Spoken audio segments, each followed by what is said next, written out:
Adam had always prided himself on being prepared for the unexpected.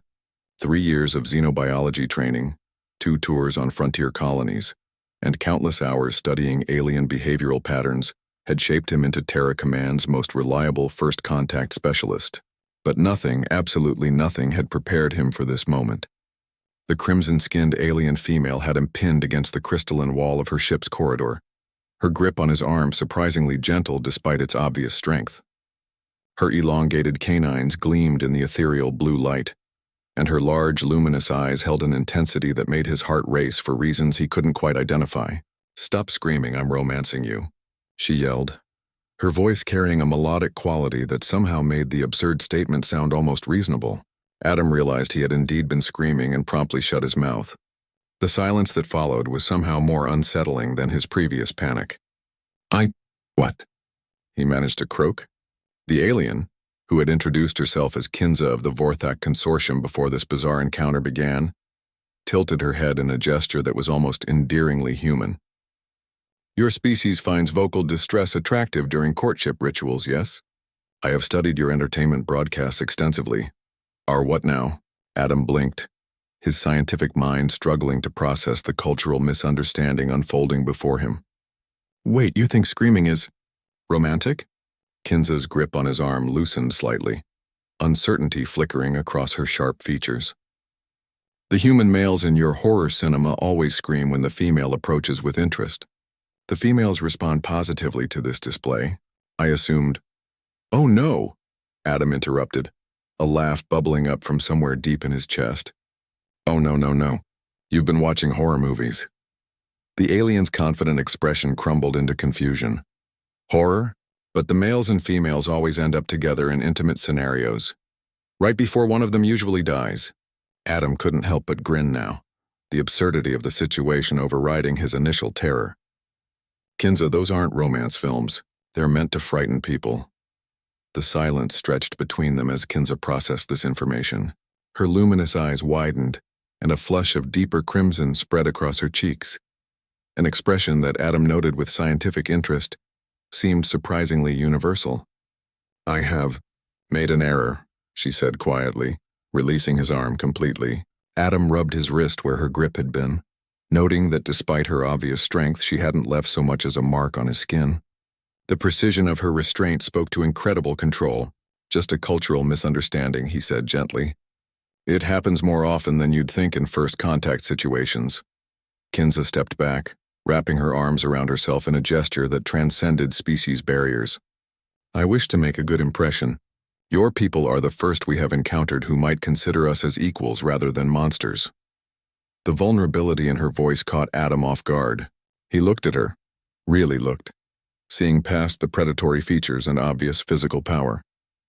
Her ship was a masterwork of engineering that had appeared in Earth's solar system just 3 days ago.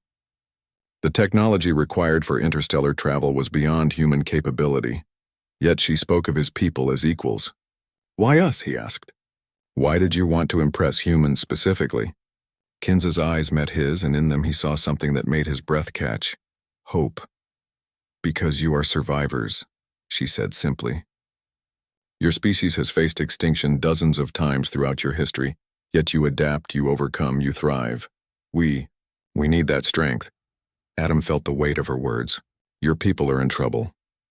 The consuming dark spreads through our sector of the galaxy," she nodded. "It devours entire star systems, converts all life into shadow and hunger. My people, we are strong, but we are not adaptable. We fight the same way we have for millennia, and we are losing." The pieces clicked into place in Adam's mind. "You came here looking for allies, for new ideas, for hope," Kinza corrected. "We studied your history, your culture, your endless capacity for innovation in the face of impossible odds. We hoped you might teach us to survive as you have." Adam found himself stepping closer to her, drawn by something beyond mere diplomatic duty. "And you thought the best way to build that alliance was through romance?" A rueful smile played at the corners of Kinza's mouth, revealing those sharp canines again. But now they seemed less threatening and more intriguing. "Among my people, the strongest alliances are forged through personal bonds. If our species are to stand together against the dark, Our connection must run deeper than mere political convenience. That's actually not entirely wrong, Adam admitted, surprised by his own boldness. Humans do tend to fight harder for those we care about. Kinza's eyes brightened with interest. Then perhaps you could teach me the proper human courtship rituals. I find myself genuinely curious about your species, Adam of Terra Command, and not merely for diplomatic reasons. Adam felt heat rise in his cheeks as he met her gaze. Well, first rule, definitely no more screaming unless someone's in actual danger. Noted, Kinza said solemnly, though her eyes sparkled with what might have been humor. What comes next? Usually dinner, Adam said, then paused. You do eat regular food, right? Not just blood? Kinza laughed, a sound like silver bells in a crystal cave. We consume various nutrients, though our dietary requirements are quite different from yours. But I believe we can find common ground. As she led him toward what he assumed was her ship's dining area, Adam couldn't shake the feeling that this first contact mission had taken a turn no xenobiology textbook could have prepared him for, but perhaps that was exactly what both their species needed. Something unprecedented, something beyond the boundaries of conventional wisdom. After all, humanity had always done its best work when forced to improvise. And if Kinza was right about her people's situation, improvisation might be exactly what would save them all from the consuming dark that threatened to devour the stars themselves. The universe, Adam reflected, had just become a far more interesting place.